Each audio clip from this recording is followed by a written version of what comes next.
नमस्तु नमस्तु नमस्तु। मंगलम भगवान वीरो मंगलम गौतमाग्नि मंगलम कुंद कुंदाद्यो जयेन्द्रमस्तु मंगलम। सर्वमंगल मांगल्यम सर्वकल्याणकारिकम शरणं सर्वधर्माणां जैनं जयतु शासनं जैनं जयतु शासनं जैनं जयतु शासनं। नमो समये साराय स्वानुभूत्या चरास्ति चित्सवाय सर्वभावान्तरक्षे सर्वभावान्तरक्षे सर्वभावान्तरक्षे।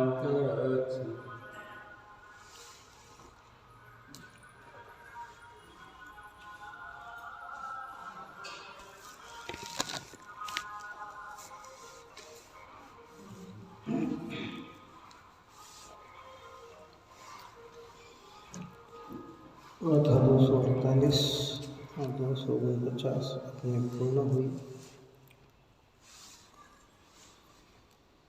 अब यहाँ पुनः प्रश्न होता है कि मरण का अद्यफान अज्ञान है, यह कहा सो जान लिया, किंतु मरण के अद्यफान का अतिशय का प्रतिपक्षी जो जीवन का अध्यवसाय है उसके क्या हाल हैं, उसके उत्तर स्वरूप में बात कहते हैं कि मैं अन्य को मारता हूँ, अन्य मुझे मारता है, इस प्रकार का अभिप्राय, आशय, श्रद्धा, ये तो ज्ञान है। ये बात तो आपने सिद्ध की, परंतु जो इसका प्रतिपक्षी है, मरण का प्रतिपक्षी कौन है कि जीवन। मरण का प्रतिपक्षी कौन कि जीवन। कि पर मुझे जिलाता है, मैं पर को जिलाता हूँ, इस अद्यवसान की क्या हाल है, मतलब वो काय में जाएगा। जैसे मारने का अभिप्राय ज्ञान के खाते में गया, ऐसे जिलाने का अभिप्राय भी जिला सकता हूँ, ये भी काय में जाएगा, अज्ञान में जाएगा। वो बात अपन यहाँ 250 गाथा में कह कर फिर आगे की चर्चा करेंगे। देखिए गाथा हिंदी की। जो मानता में पर जिलाऊं, मुझ जीवन पर से रहे, वो मूल है अज्ञानी है, विपरीत इससे ज्ञानी है। विपरीत इसके ज्ञानी से 247 गाथा में इसी बात को ये कहा था कि जो मानता में मारू पर और घात पर मेरा करे, सो मूढ़ है, अज्ञानी है, विपरीत इसके ज्ञानी है। और मारने की बात कही, यहाँ जलाने की बात करते हैं। यद्यपि आँखों से देखा जाए, बाह्य प्रसंगों से देखा जाए, तो मारने से जलाने का भाव अच्छा दिखाई देता है, हम बचा दें, लेकिन आशय तो इसमें वो भी विपरीत है। क्यों विपरीत है वो आगे की गाथा में कहेंगे। 251, 252 गाथा में, जैसे 248, 249 गाथा में जो तर्क दिए हैं वही बात कहेंगे। अभी अपन मूल गाथा की बात करते हैं 250 की। देखिए, जो मानता में पर जिलाऊं मुझ जीवन पर से रहे। मेरा जीवन किससे रहे? पर से। मैं अन्य को जिलाता हूँ, अन्य मुझे जिलाते हैं। सो मूढ़ है, ऐसी मान्यता मूढ़ है। मूढ़ यानी मिथ्यात्व की है, अज्ञान की है। वो अज्ञानी है, और जो ऐसा नहीं मानते हैं वे ही ज्ञानी हैं। अर्थात जो जीव यह मानता है कि मैं परजीवों को जिलाता हूँ और परजीव मुझे जिलाते हैं, वह मूढ़ मोही है, अज्ञानी है। और इसके विपरीत जो ऐसा नहीं मानते किंतु इससे उल्टा मानते हैं, वे ज्ञानी है। बस सीधा सा है। स्कूल में जब पढ़ते थे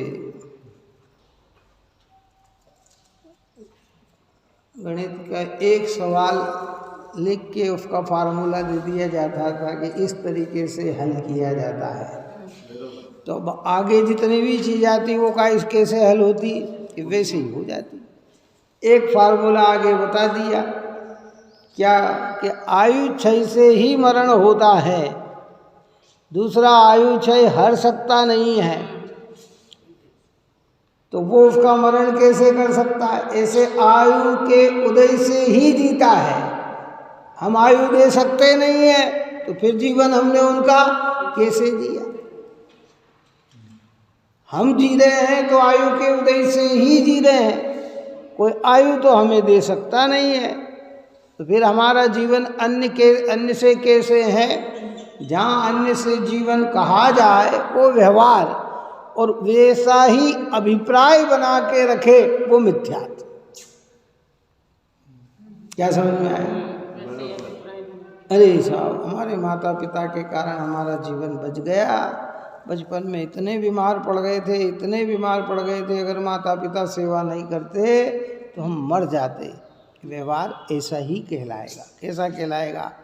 है पिता भी ऐसे ही कहेगा हमने, लेकिन ऐसा कहना व्यवहार और ऐसा ही मानना वो मिथ्यात्व में चला जाएगा। विपरीत माने, क्योंकि वो वस्तु स्वरूप के अनुरूप मान्यता नहीं है। जीव का जीवन देखो, कौन माता पिता अपने पुत्र को मरते हुए देख सकता है? प्रयत्न सब करते हैं ना, हर व्यक्ति प्रयत्न करता है, लेकिन फिर भी उनकी आंखों के सामने बच्चे चले जाते हैं। इसका मतलब क्या हुआ कि आयु नहीं दे पाए ना। भारी अनेक साधन जुटा दिए, लेकिन अगर आयु ही नहीं बची है तो क्या है? तो हमारे उपादान में हम कहते हैं, उपादान निमित्त की चर्चा करते हैं कि घड़ा तो चक्र भी बन गया हो, वहाँ डंडा भी हो, रस्सी भी हो, कुमार भी हो, और मिट्टी ही ना हो तो क्या करेगा बताओ? धन रुपया पैसा सब हो, डॉक्टर भी उपस्थित हो, क्यों दवाइयाँ भी सब पड़ी हुई हो, सारी चीज़ें हो, और आयु ही नहीं है तो वो क्या करेंगे? क्या कर सकते हैं? नहीं साहब, एक आप डॉक्टर साहब आप चिंता मत करना, 1 लाख की जगह 10 लाख खर्च कर देना।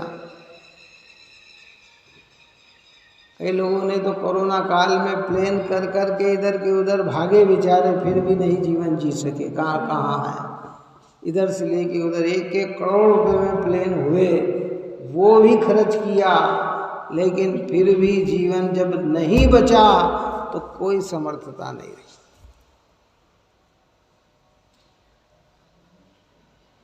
इसलिए कहने का मतलब क्या कि जो जीता है वो कैसे जीता है? तो ये क्या मानता है कि मैं बचाता हूँ। यहाँ कहते हैं कि जो मानता में पर जिलाऊं, मुझ जीवन पर से रहे सो मूढ़ है, अज्ञानी है, विपरीत इसके ज्ञानी के। ऐसे अभिप्राय से विपरीत जिसका अभिप्राय है उसका अभिप्राय सम्यक कहलाता है, ज्ञानी।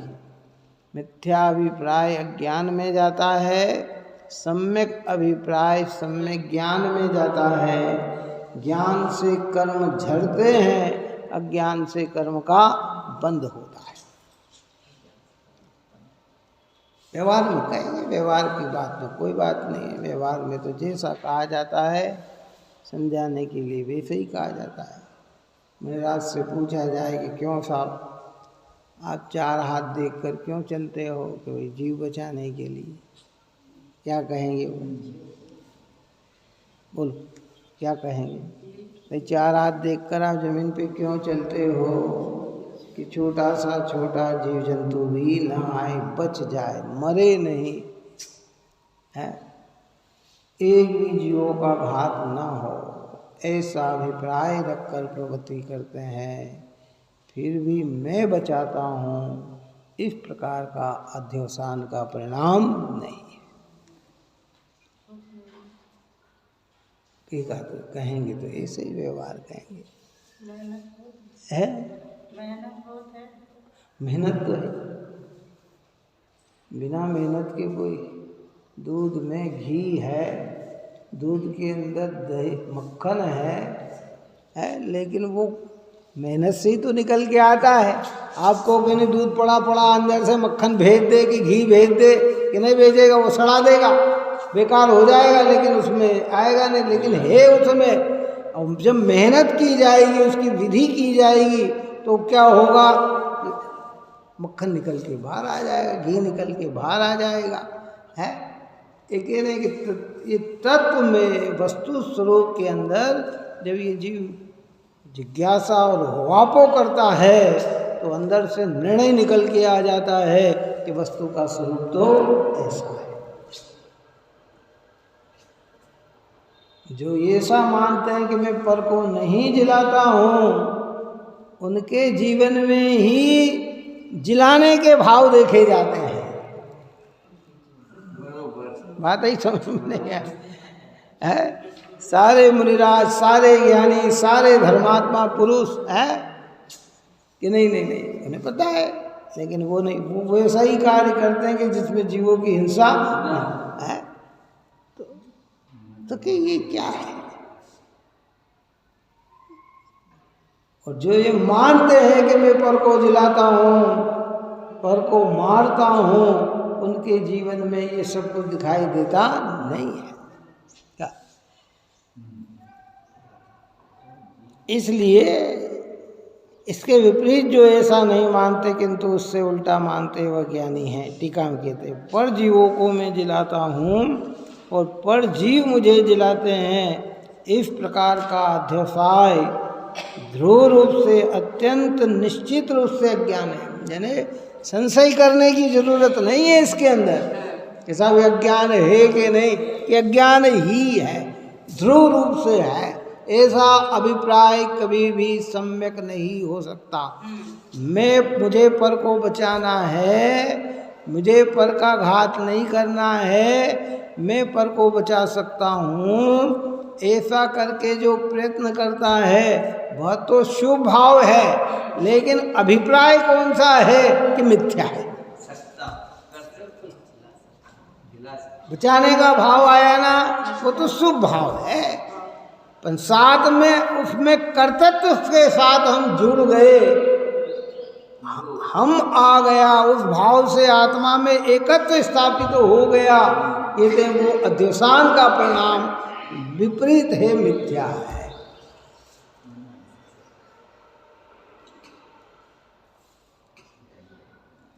ये जितनी भी बात आप और हम सुनते हैं ना, उनको प्रैक्टिकल करना चाहिए, अनुभव में लेना चाहिए। हमारी मजबूती कब आएगी कि जब हम इसको प्रैक्टिकल करेंगे, फिर सपने में भी संशय नहीं होगा। क्या होगा? संशय भी नहीं होगा। भाव भूमिका के अनुसार आए बिना रहेंगे नहीं, लेकिन कर्तृत्व का भाव रहने वाला है नहीं। नहीं आएगा। और निर्णय नहीं किया तो कुछ समय हमारे ख्याल में रहता है, फिर हम उसी लाइन में बने रहते हैं, फिर उसी लाइन में बने रहते हैं। परि मुझे जिलाता है, मैं ही पर को जिलाता हूँ, परि मुझे सुखी करता है, मैं ही पर को सुखी करता हूँ। ऐसी सारी आस्था हमारे जीवन में बनी रहती है, जो ध्रुव रूप से अज्ञान है। आचार्य देव ने तो बिल्कुल निर्णय दे दिया, तुम किसी भी प्रकार का संशय मत करो इस बात में। जिन वच में शंका न था, शंका करने की जरूरत नहीं। क्या यह अध्यवसान जिसके है वह जीव अज्ञानी पने के कारण मिथ्या दृष्टि है, और जिसके यह अध्यवसान नहीं है वह जीव ज्ञानी पने के कारण सम्यक दृष्टि। अज्ञानी का मतलब वह उस सिद्धांत वस्तु स्वरूप को नहीं जानता है, इसलिए वह मिथ्या दृष्टि है। और जो इस सिद्धांत को जानते हैं, अपना अभिप्राय उसके अनुरूप बनाते हैं, कहते हैं ज्ञानी है। अब चाहे वो तिरंज की पर्याय में हो, चाहे मनुष्य की पर्याय में हो, चाहे देवता की पर्याय में हो, चाहे नारकी की पर्याय में हो, मनुष्य की पर्याय के अंदर चाहे गरीब हो चाहे अमीर हो, बहुत बुद्धिमान हो या कम बुद्धिमान हो, अगर ऐसा आशय जिसका बन गया, कहते हैं वो ज्ञानी है। और ऐसा विपरीत आशय है तो कहते हैं वो अज्ञानी है।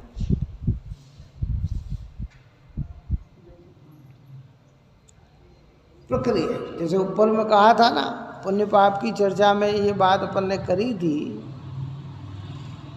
कि एक चांडाल का पुत्र, चांडालनी के दो पुत्र, एक बामण के घर गया और एक चांडाल के यहीं रहा। जो बामण के यहाँ गया वह अच्छी क्रिया करने लगा। कौन सी क्रिया करने लगा?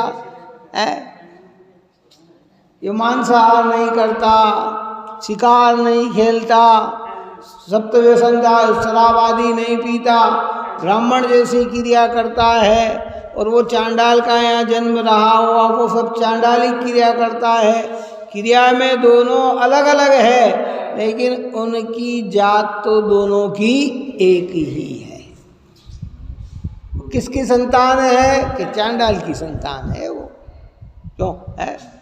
ऐसे बचाने का भाव और मारने का भाव, मार सकता हूँ और बचा सकता हूँ, दोनों की प्रक्रिया अलग अलग है, लेकिन अभिप्राय दोनों का क्या है? एक सा है। एक क्रियाएं पुण्य रूप है, एक क्रियाएं पाप रूप है, लेकिन अभिप्राय दोनों का एक मिथ्यात्व रूप है।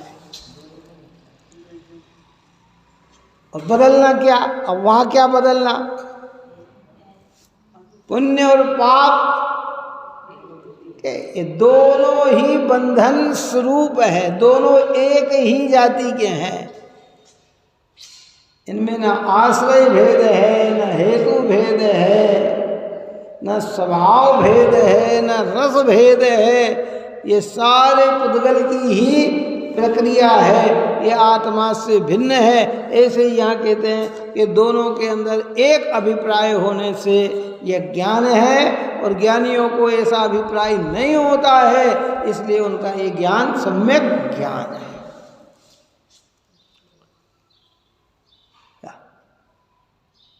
स्वच्छंद प्रवृत्ति की बात नहीं कर रहे हैं। जब फिर कह दिया सब बचा ही नहीं सकते तो और ये कह नहीं भाई, भाव तो आए बिना रहते नहीं। जितनी जितनी हृदय में करुणा होगी ना, जैसे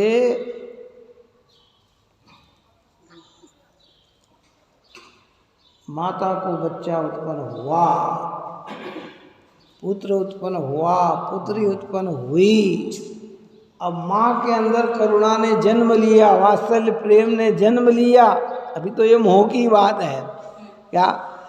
तो जब अंदर में प्रेम होगा तो बाहर की क्रिया कैसी होगी? कि उसके अनुकूल ही होगी। और रात में भी जरा सी ची की आवाज़ आए तो एकदम कितनी गहरी नींद में हो तो क्या होगी? जागृत हो जाएगी। अभी बच्चे का दूध पीने का टाइम है, अभी ये करने का टाइम है, अभी ये करने का टाइम है। बिल्कुल ख्याल रखिए। रोटी भी बना रही है और ख्याल पूरा कहाँ रख रही है? बच्चे की तरफ रख रही है, गिर नहीं जाए, इधर नहीं हो जाए, कोई पकड़ नहीं ले किसी चीज को, ऐसा नहीं कर ले, क्योंकि अंदर में उसके प्रति प्रेम है तो बाह्य प्रवृत्ति उसके अनुरूप होती ही होती है। ऐसे जिन्हें आत्मा और आत्मा के प्रति प्रेम हो जाता है, वहाँ भूमिका के अनुसार जीवों को बचाने का भाव, सुखी करने का भाव आए बिना रहता नहीं है, पर बचा सकता हूँ ऐसा अभिप्राय नहीं है। प्रयत्न अपना है। बचेगा तो काय से? आयु की उदयता से। हम आयु दे नहीं सकते तो हमने जीवन कैसे दिया? अब अज्ञानी अहंकार करता है, ज्ञानी सहज हो जाता है। क्या बात आई समझ? किसी भी जीव को, अरे साहब हमने तो इतना बचाया, हमने इतना किया, अरे भाई क्या किया? हर व्यक्ति कार्य के करने के प्रति, जिनको भेद ज्ञान नहीं है ना, वो ये सब करके क्रेडिट लेना चाहते हैं, दुनिया की दृष्टि में श्रेष्ठ होना चाहते हैं। यहाँ कहते तूने कुछ किया ही नहीं है तो तू क्रेडिट किस चीज का लेता है? बात ही समझ में नहीं आई है। हमने किसी को बचाया ही नहीं तो हमें प्रशंसा मिले ऐसी भावना क्यों रखें?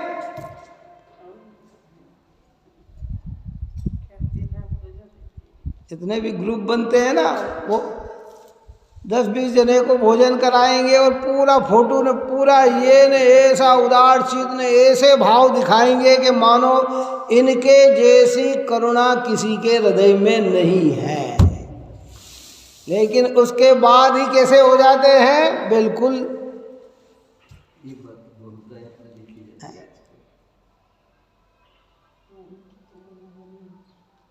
एक किसी पशु का भी इलाज कराया तो पहले फोटो खिंचाएंगे, वीडियो को उसको बुलाएंगे, न्यूज बनाएंगे, फलाने व्यक्ति ने ये कि तुम्हारा अभिप्राय क्या था?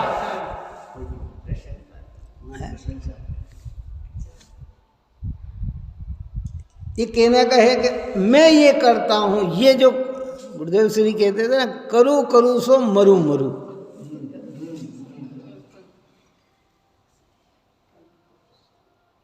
पता ही नहीं है जी। ये सब ऐसा बात करेंगे तो कोई किसी को जिलाने की, अरे नहीं भाई, जब हृदय में करुणा आएगी तो तुम्हारे पास दूसरा कोई कार्य ही नहीं है। वितराग भाव आएंगे तो अंदर में ठहर जाओगे, और राग आएगा तो करोगे क्या? क्यों? क्या करेगा? अच्छा बताओ। यही करेगा ना, क्या क्या क्या करेगा? और इसके लिए हमारे यहाँ व्यवहार में बहुत सारी नहीं सताऊं किसी जीव को, झूठ कभी नहीं कहा कर, किसी जीव को नहीं, एक भी जीवों का घात ना हो, मेरे से दुखी ना हो, कोई पीड़ित ना हो, ऐसा भाव ज्ञानियों के हृदय में आए बिना रहता नहीं है। और वे जानते हैं कि भाई जीवों का जीवन आयु के उदय से ही होता है, और मैं किसी को आयु देता नहीं हूँ, तो मैंने उसका जीवन कैसे दिया? ऐसे मुझे भी कोई जीवन देता नहीं है तो मेरा जीवन उसने कैसे दिया? ये तर्क रख के ये बात समझाना चाहते हैं। भावार्थ में कहते हैं कि यह मानना ज्ञान है कि परजीव मुझे जिलाता है और मैं पर को जिलाता हूँ। जिसके यह अज्ञान है वह मिथ्या दृष्टि है, तथा जिसके यह ज्ञान नहीं है वह सम्यक दृष्टि है। तो कितने सरल शब्दों में कह दिया। और शांति से बैठ के अपने अभिप्राय को हम खोज लें कि हमारा अभिप्राय क्या है। इसमें स्वतंत्रता छिपी हुई है, इसमें वस्तु का स्वभाव छिपा हुआ है, इसमें निरभिमानता छिपी हुई है, इसमें अहंकार टूटता है, इसमें दीनता भाव छूट जाती है। क्या? अरे मुझे कोई आके बचा ले, मुझे कोई आके, अरे तेरे को कोई बचा ही नहीं सकता, तो क्यों दीन हो रहा? अगर आयु बची है तो मर सकता नहीं, और आयु पूर्ण हो गई है तो जी सकता नहीं, तो दीनहीन क्यों हो रहा है? कोई आके बचा ले, हे भगवान डॉक्टर आके बचा ले, ये बचा ले, नहीं। बाहर वाले कुछ भी करे, तेरे को तेरा अभिप्राय कैसा रखना है, कैसा रखना है।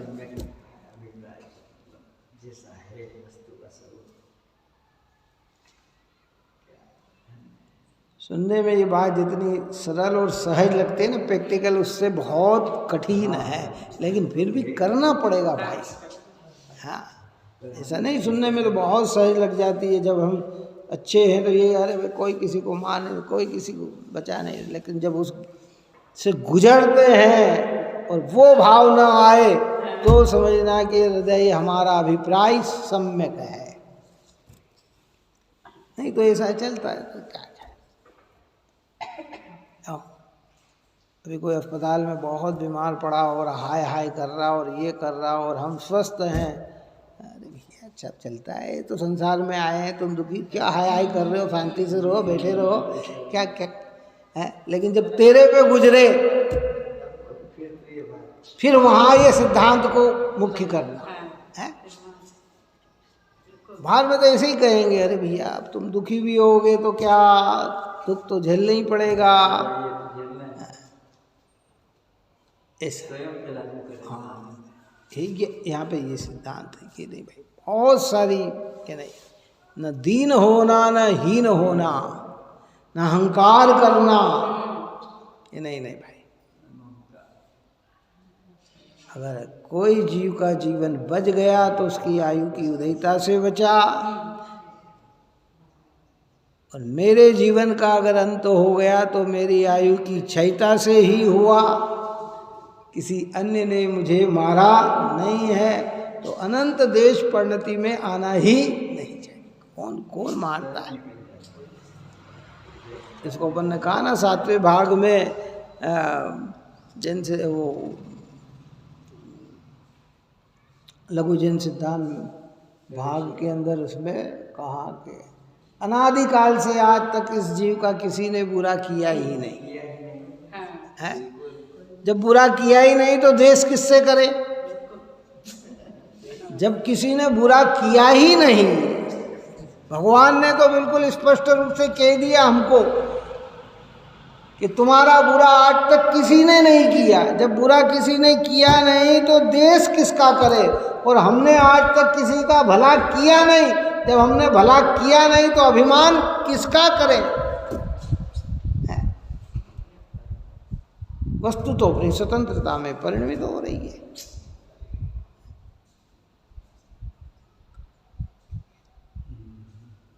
अनंत क्रोध को मिटाने का तरीका तो यही है, सीधा तरीका ही।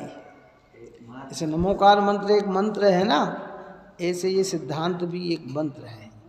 पंच परमेष्टि का स्मरण करके नियमित दिन में 1-2 बार ये विकल्प आना चाहिए कि हे भगवान, आज तक मेरा बुरा किसी ने नहीं किया, मुझे किसी ने आज तक मारा ही नहीं, तकलीफ पहुंचा ही नहीं, तो मेरी दृष्टि में संसार में कोई जीव बुरा नहीं, और मैंने किसी का भला किया ही नहीं है, तो मैं किसका अहंकार करूं? सहज रूप से परिणाम क्या होंगे?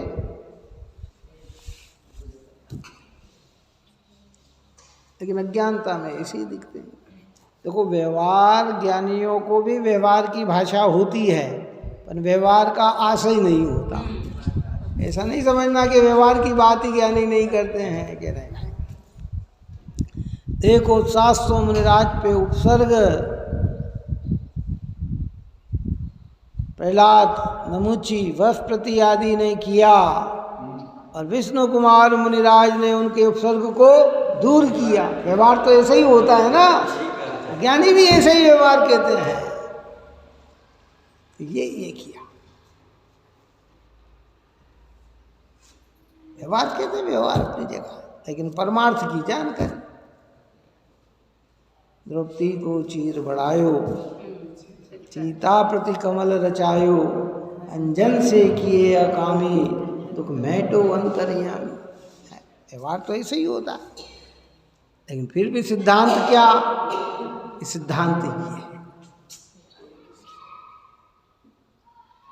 निश्चय व्यवहार से युक्त जिनवाणी होती है। व्यवहार स्थूल है, निश्चय सूक्ष्म है।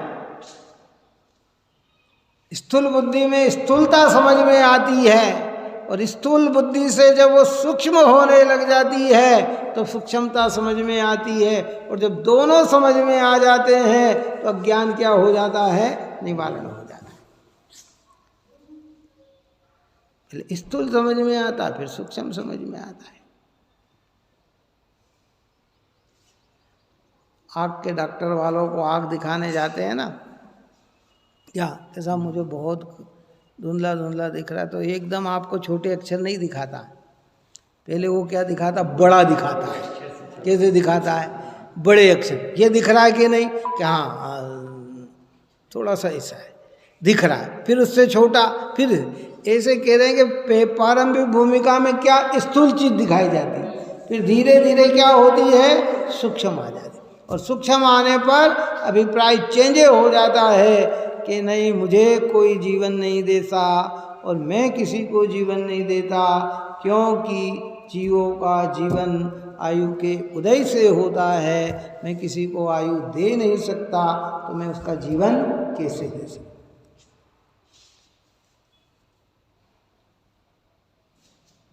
साहब ये बात समझ लेंगे तो सारा व्यवहार झूठा हो जाएगा। कह रहे भाई व्यवहार तरीके से सत्य है, निश्चय के आगे झूठ है। क्यों? व्यवहार तरीके से क्या है, सत्य है ना। पंचकल्याणक हुआ, पंचकल्याणक में अनेक प्रकार के इंद्र बने, राजा बने, रानियां बनी, माता पिता बने। क्यों बने? उस समय तो वो उस समय का सत्य था। अब परमार्थ ऐसे हो गए, क्यों? वो स्थूल था तो वो सत्य है, और वास्तविक क्या है, ओरिजिनल जो है सो है। ये एक संयोग कथन है, ऐसा व्यवहार का कथन निमित्त रूप से आता है, संयोग देख कर कहते हैं। और हमें भी कहते हैं, आप और हम भी कहेंगे, अरे भैया वाह कितना अच्छा कठिन काम था, आपने सरलता से कर दिया। अरे वाह आपने ये जीव बचा लिए, ये कर दिया, पानी छान कर वापर वो ये किया, रात्रि में नहीं खिलाया, वाह बहुत करुणा, बहुत दया, बहुत सारे जीवों को बचाया। आज तो व्यवहार ऐसी कहेगी, लेकिन कर्तव्य नहीं, क्योंकि सर्वज्ञ के ज्ञान ने प्रत्येक जीव को पूर्णपने से स्वतंत्र देखा है। और अगर किसी जीव का मरण भी हो रहा है तो उसी की आयु की पूर्णता से हो रहा है, और कोई मारते हुए भी बच रहा है तो उसके जीवन से आयु के उदय। कई लोग किसी को मारने के लिए गोली चला देते हैं और वो बच निकलता है, और एक बेचारा जिसको मारना नहीं था उसको लग जाती है और वो मरण को प्राप्त हो जाता है। क्या करे, किसके हाथ में है? नहीं किसी के हाथ। मारा किसे, लग किसे गया।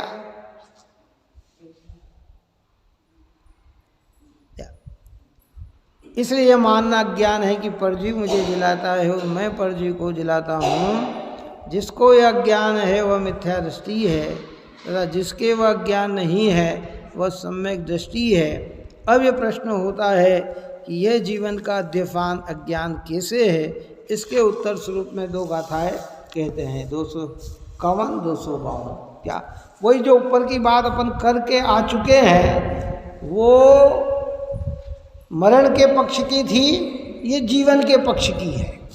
क्या है? ऐसी की ऐसी समय साल में कई गाथा ऐसी है कि जो एक कहे तो उसमें कितनी ही चीजों का समाधान हो जाता है।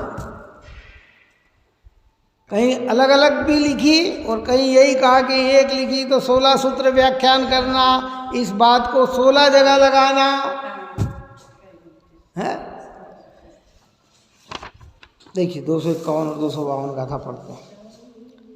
जीतव्य जीव का आयुदय से ये ही जिनवर ने कहा, तो आयु तो देता नहीं, तेरे जीवन कैसे दिया। जीतव्य जीव का आयुदय से ये ही जिनवर ने कहा, वे आयु तुझ देते नहीं, तो जीवन तुझ कैसे दिया। किसको मुख्य करके बात कही? जिनेंद्र भगवान को, सर्वज्ञ देव को। जो हम नमो अरिहंताणम बोलते हैं ऐसे अरिहंत भगवान, नमो सिद्धाणम बोलते हैं ऐसे सिद्ध भगवान, जिसको हम जिनेंद्र कहते हैं, जिन्होंने मोह राग देश रूपी शत्रुओं को जीत लिया है, जिन्होंने इंद्रियों को जीत लिया है, ऐसे जिनेंद्र भगवान क्या कहते हैं कि जीवों का जीवन तो आयु के उदय से है, और तुम आयु दे नहीं सकते, क्योंकि हमारे हाथ में अगर आयु देना हो, बोलो, मैंने कल परसों कहा था ना, माता अपने पुत्र को क्या आशीर्वाद देती है? मुनिराज के पास जाएंगे ना आशीर्वाद लेने, तो वो कहेंगे धर्म लाभ हो, धर्म वृद्धि हो, तुम मोक्ष की प्राप्ति हो, ऐसा आशीर्वाद देंगे। और माता के पास जाए या बुजुर्गों के पास जाए तो वो क्या आशीर्वाद देते हैं? तुम हजारों साल जियो। अगर किसी की शादी ना हो तो कहते तुम्हारी जल्दी शादी हो जाए, क्या कहेंगे है? तुम्हारा व्यापार अच्छा चले, है? तुम सुखी रहो, ऐसे ही आशीर्वाद देते हैं ना। हृदय से जो आशीर्वाद देता है ना, एक तो उपचार, कैसा? सुखी रहो। जो अंदर से आशीर्वाद देता है उसका अभिप्राय भी ऐसे ही रहता है कि ये वास्तविकता में सुखी रहे, काय में। जो अंदर से आशीर्वाद देता है ना, उसका अभिप्राय क्या रहता है? बाहर से तो एक लोक व्यवहार है, कोई भी आए अरे भाई खुश रहो खुश रहो खुश रहो, और अंदर में भले उसी के प्रति ईर्ष्या और देश चल रहा हो। क्या बात समझ में आई कि नहीं? अंदर में क्या चल रहा हो? ईर्ष्या और देश चल रहा हो, लेकिन व्यवहार क्या कहता है? जैसे हमारे क्षमावाणी पर्व आता है ना, हाँ हाँ भैया हाँ क्षमा क्षमा क्षमा, और अंदर में बिल्कुल भी भीगे तक नहीं है, मुझसे किसी भी प्रकार का ये नहीं आता है। तो ऐसा, लेकिन जिसके हृदय से आता है कि तुम सुखी रहो, तो उसका अंदर से भाव यही रहता है कि तुम सुखी रहो। तुम हजारों साल जियो तो उसकी भावना भी यही रहती है कि हजारों साल जिए। तुम्हारा व्यापार अच्छा चले तो उसके अंदर भावना भी यही रहती है कि अच्छा व्यापार चले। लेकिन जीव क्या कर सकता है? भाव ही तो कर सकता है ना। क्या उस भावना के अनुसार जगत में काम दिखता है? हजारों साल का आशीर्वाद देने पर हजारों साल कोई जीता हुआ नजर आ सकता है? और किस किस को आशीर्वाद नहीं देते? बोलो, एक रोग तेरे अंदर नहीं आए, तू कभी भी अस्वस्थ न हो, तू सदा काल अनुकूलता में रहे,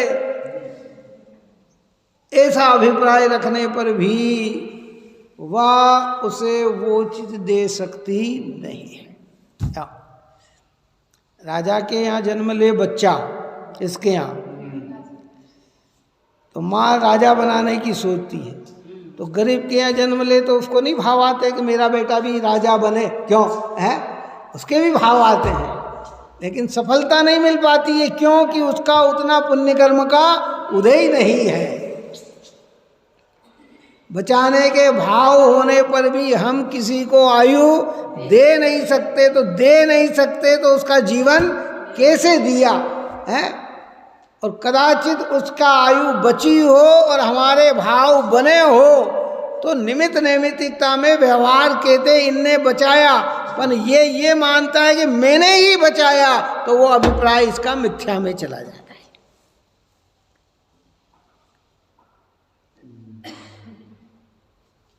बचाया ये सुन के तो प्रसन्न हो जाता है, लेकिन जब ये कह दिया जाता है कि तेरा ये अहंकार मिथ्या है तो हड़बड़ा जाता है। अरे साहब क्या बात करते हो, इतना काम किया और आपने, अरे भाई तू तेरा अभिप्राय तो समझ, ये वस्तुतः तेरे अभिप्राय से ये कार्य हुआ क्या है।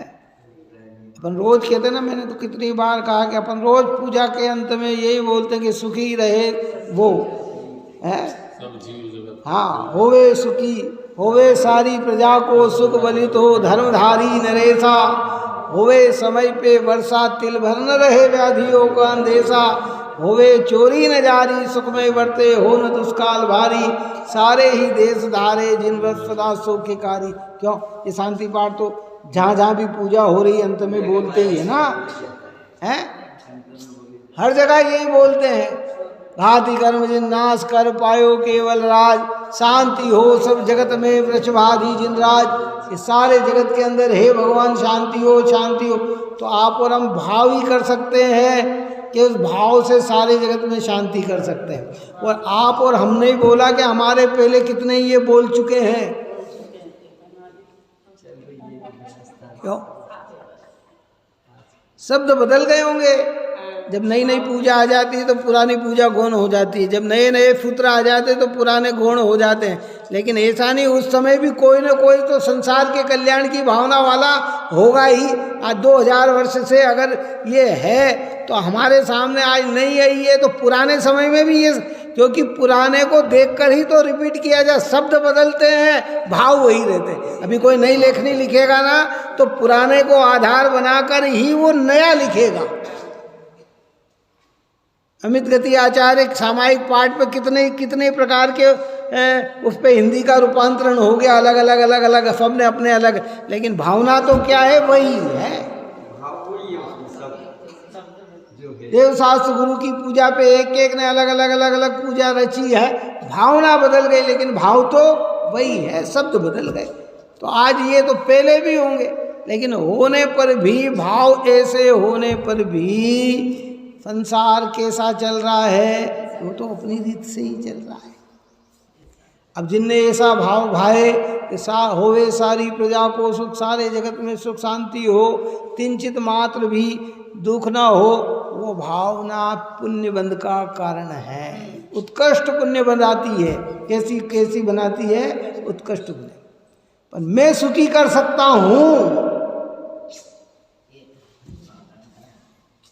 अपेक्षा से सारी बात समझ ले, कि नहीं तो फिर कल से कहे कि साहब फिर हम झूठी बात क्यों करें। कि नहीं भाई, भावना तो ऊंची ही रखना, व्यवहार तो ऐसा ही होता है। कुंद आचार्य देव ने ग्रंथ लिखा, तब उन्होंने ग्रंथ के पीछे यही अभिप्राय था कि सारे जगत के जीव पढ़कर आत्म कल्याण करे। और जिस समय ये ग्रंथ लिखा समय साथ, उस समय इस भारत में जैनियों की संख्या कितनी होगी? क्यों, जब आज से 400 साल पहले 16 करोड़ में 4 करोड़ जैनी थे, तो 2000 वर्ष पहले कितने जैनी हो सकते हैं बताओ, हैं? तो उन्होंने तो सबके लिए लिखा और सब इसको पढ़कर आत्म कल्याण करे। लेकिन जिन जिन की योग्यता बनी वे पढ़कर कल्याण कर लिए, और जिनकी योग्यता नहीं थी उनके हाथ में ही नहीं आया। पर उनका अभिप्राय क्या था? कुंद आचार्य देव का क्या अभिप्राय था? कि सब पढ़कर आत्म कल्याण करें। उनको अगर कर्तव्य तो होता ना, तो बड़ी बड़ी अपनी प्रशंसा करके लिख के जाते, पहले अपनी मेहनत बताते। ये तो जितनी भी आप और अपन उपमा देते हैं ना, कि उन्होंने ताड़पत्र पे लिखा तो कैसे उनके कांटे चुभे होंगे, कैसे, ये तो बाद वालों ने निर्णय किया। उन्होंने नहीं लिखा कि मेरे में लिखने में मेरे को इतने ये चुभे, कि मेरा इतना हुआ, कि मेरा ये हुआ। उन्होंने कुछ नहीं लिखा ये सारी बातें। वो तो अकर्तृत्व की भावना वाले थे। ये तो आप और हम सोचते हैं कि 2000 वर्ष पहले जब ताड़पत्र पे इसको प्रथम श्रुत की या द्वितीय श्रुत की इसकी रचना की गई, तो उस समय कोई प्रिंटिंग प्रेस नहीं थी, स्याही नहीं थी, तो कैसे लिखे होंगे। और ताड़ पत्रों पे लिखा तो लिखने में चुभते ही है ना। नहीं ना, नया नया कोई व्यक्ति हो और वो अगर सिलने का काम करे तो सुई हाथ में चुभे बिना रहती नहीं है, चुभ जाती है, फट से चुभ जाती है? और फिर अभ्यास हो जाता है तो फिर चुभती नहीं है। तो प्रारंभिकता में किसी, क्योंकि कोई जन्म से थोड़ी कुंदकुंद आचार्य देव लिखना सीख गए थे ताड़पत्र पे, वो भी प्रक्रिया हुई होगी। लेकिन उन्होंने कभी भी ये नहीं कहा कि देखो इतनी, ये तो बाद वालों के विकल्प हैं कि अरे देखो भाई हैं कितनी हमने आचार्य देव ने इसमें मेहनत की होगी है। और एक आचार्य ने नहीं, सभी आचार्य ने, चाहे उमा स्वामी हो, चाहे समद्रवद आचार्य हो, चाहे गुणभद्र आचार्य हो है, चाहे जिनसेन आचार्य हो, चाहे हमारे प्रथम श्रुत के रचिता धरसेन आचार्य के शिष्य पुष्पदन भुदवली आचार्य हो हैं, इस सारे आचार्यों ने कितनी है, सारे जगत के जीव पढ़े और कल्याण करे, ये भावना तो आती है। परंतु कहकर ये कहते हैं उसमें कर्तृत्व का भाव नहीं। जीवों को जिलाने का भाव तो धर्मी को आता है, पर जिला सकता नहीं। क्यों? कि जीवों का जीवन तो आयु के उदय से जीता है। अगर आयु ही नहीं है तो तुम कितना ही जिलाने का प्रयत्न करो, क्यों? तुम्हारा प्रयत्न सार्थक नहीं होगा। बात आई, बैटरी से लाइट चलती हो, काई से चलती हो, इन्वर्टर चल रहा है बैटरी से, और बैटरी में चार्ज ही नहीं है, क्या नहीं है, तो अब तुम कितनी बुद्धि लगा लोगे तो तुम्हारी लाइट चालू हो जाएगी, क्यों? वास्तविक उसका बैटरी का चलने का मुख्य कारण करंट है। वो करंट ही अगर न मिले तो तुम कितना ही प्रयत्न कर लो तो नहीं। व्यवहार से कहेंगे कि हमने खटका किया चालू, देखो लाइट चालू कर देना, खटका किया, तो उसे लगता है कि देखो मेरे खटके दबाने, अरे तेरे खटके दबाने से चालू नहीं हुआ, वो तो करंट था इसलिए चालू हुआ। अगर करंट न हो और तू दिन भर खटका दबाता रहे तो भी चालू नहीं हो पाएगी। ऐसे आयु न बची हो, मूल कारण न हो तो उत्तर कारण कहाँ से है?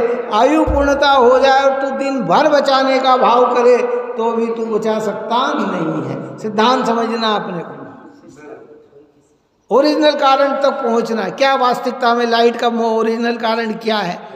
करंट ही है ना, बैटरी है ना। हमारे देखो मोबाइल के अंदर आप और हम रोज इसको चार्जिंग करते हैं, जहाँ इसका चार्ज खत्म हुआ अब फिर हम कितने ही खटके दबाएं, ये करें वो करें ये करें, बोलो चालू हो सकता है ये? और इसका सही का करंट लगाया, बैटरी चालू हुई कि ये एकदम क्या हो जाता है? चालू हो जाता है। क्या इसकी व्यवस्था है? तो हमने कारण को पकड़ लिया कि वास्तविक कारण क्या है, ये आयु की उदयता से, और आयु हम किसी को दे सकते नहीं है, तो हमने उनका जीवन कैसे दिया? और ऐसे ही हमारे भी कोई आयु दे नहीं सकता, तो हमारा जीवन भी उसने। अब इसके बाद जितनी भी बात हम कहेंगे वो सब व्यवहार की होगी, सब आपका आशीर्वाद है साहब, सब आपका किया हुआ है, ये सब व्यवहार है। और ज्ञानियों को भी ऐसा आता है। शिष्य कार्य करता है और गुरु पे आरोप देता है, गुरु कार्य करते हैं और भगवान गणधर देव पे आरोप देते हैं, गणधर देव कार्य करते हैं और भगवान पे आरोप देते हैं। किस पे आरोप देते हैं? ये व्यवहार है। गणधर देव अहंकार करने लग जाए है, अरे भगवान की दिव्य धुनी तो निरक्षरी खिरती है, अक्षर रूप आकार तो मैं ही देता हूँ है। वो कहता नहीं साहब, भगवान की तीर्थंकर की धुनी गणधर ने सुनी है। वो तो बिल्कुल है विनयशील होकर। देखो ये मौलिक चर्चा कर रही है। लोक व्यवहार में सिद्धांत ऐसा बनते हैं। हमारे यहाँ रत्नकर्ण श्रावकाचार्य में लिखा कि कृतघ्नि के समान कोई पापी नहीं। कौन सा?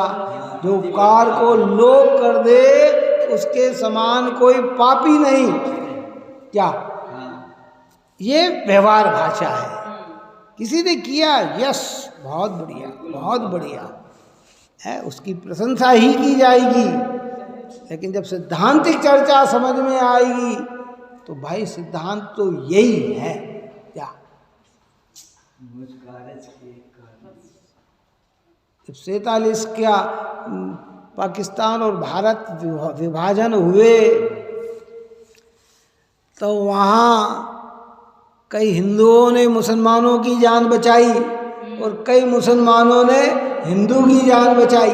क्या करा है, और कई ने एक दूसरे को मार डाला, ढेरों ने कत्लेआम कर दिया, कत्लेआम कर दिया, इधर के उधर, उधर के इधर, ये दिखते तो वो मार देते, न वो दिखते तो ये मार देते। और किसी किसी ने ऐसा प्रेम भी दर्शाया है, तो जो बच गए उन्होंने उनके गुण गाए। किनके गुण गाए? जिनके द्वारा बचा। अगर हिंदू मुसलमान के द्वारा बचा है तो कहा है कि उनने हमको बचा लिया, और मुसलमान हिंदू के द्वारा अगर बचा है तो कहा गया कि इनने मुझे बचा लिया। ये व्यवहार है, पर परमार्थ क्या है?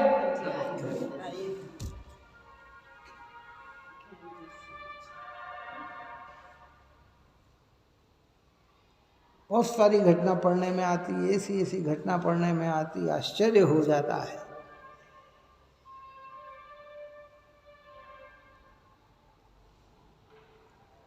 नौकर मालिक के प्राण बचा लेता, कहीं प्राण मालिक ही नौकर के प्राण ले लेता है। ऐसी भी घटनाएं बहुत सारी घट गई। ये सब व्यवहार में सब इस प्रकार की बात की जाती है। सिद्धांत बताकर आचार्य हमको निश्चिंत करते हैं, और सुधारा कहाँ करना? अपने अभिप्राय में सुधारा करना। देखो, इस बंद अधिकार में खाली इतनी बात कही कि जिसका ऐसा आशय है कि मैं मारता हूँ, बचाता हूँ, अन्य मुझे मारते हैं, बचाते हैं, वह आशय मिथ्यात्व है। और जो इसका आशय ऐसा नहीं है वो ज्ञानी है, यानी सम्यक है। क्योंकि एक चीज में सब चीज छिपी हुई है। अभी जो चर्चा खाली यहाँ इनकी की है ना, इसमें आगे और चर्चा कहेंगे, सुखी करना, दुखी करना, अन्य मुझे सुखी करता है, दुखी करता है, ये सब बात इसी के अंतर्गत छिपी हुई है। ये बंद अधिकार में सारी चर्चा करेंगे। क्यों अज्ञान कहलाएगा? कि तेरी वस्तु स्वरूप से भी कल कहा था ना कि मिथ्यात्व क्या? उल्टी मान्यता मतलब क्या? जो वस्तु जैसी है उसे वैसा न मानना। वस्तु तो ऐसी है कि जीव आयु के उदय से जीता है, ये मानता है मैंने जीवन दिया, तो तेरी वस्तु के स्वरूप के विपरीत मान्यता है, अभिप्राय, इसलिए मिथ्या है।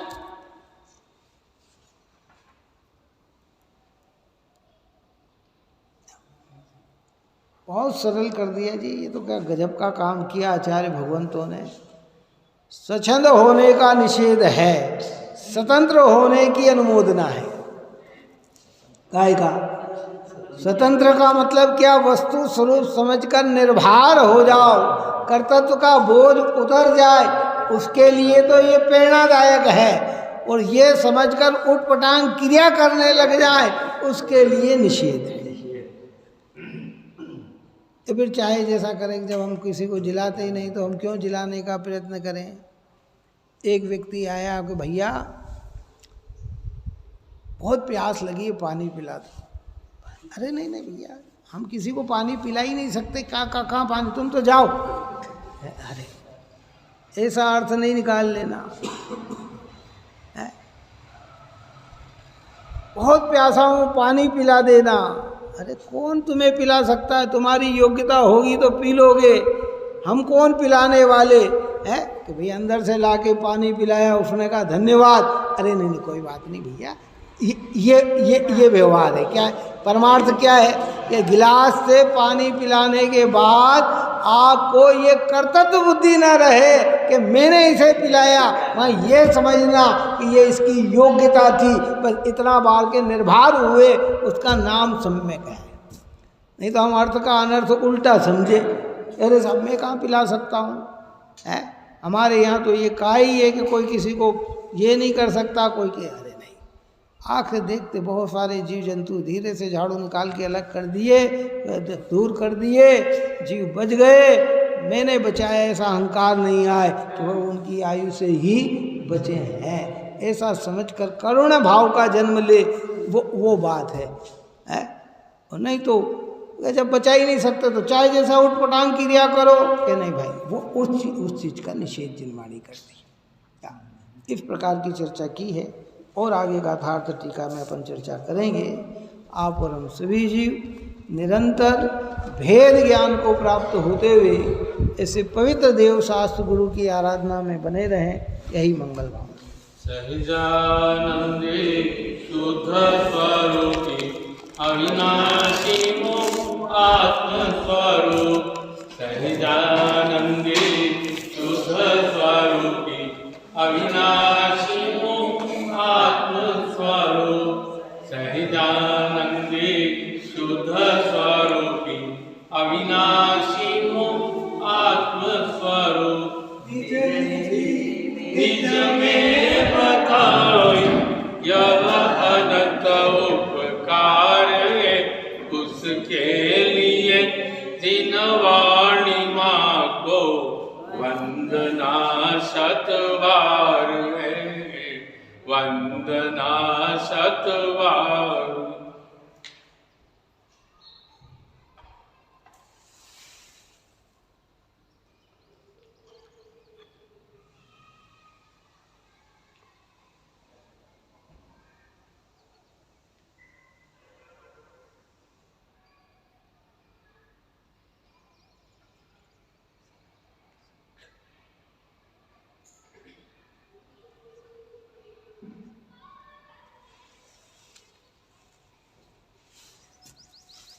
वाणी के ज्ञान से सूझे लो कालो, सो वाणी मस्तक सदा देख गूंजो। वाणी माता की जय।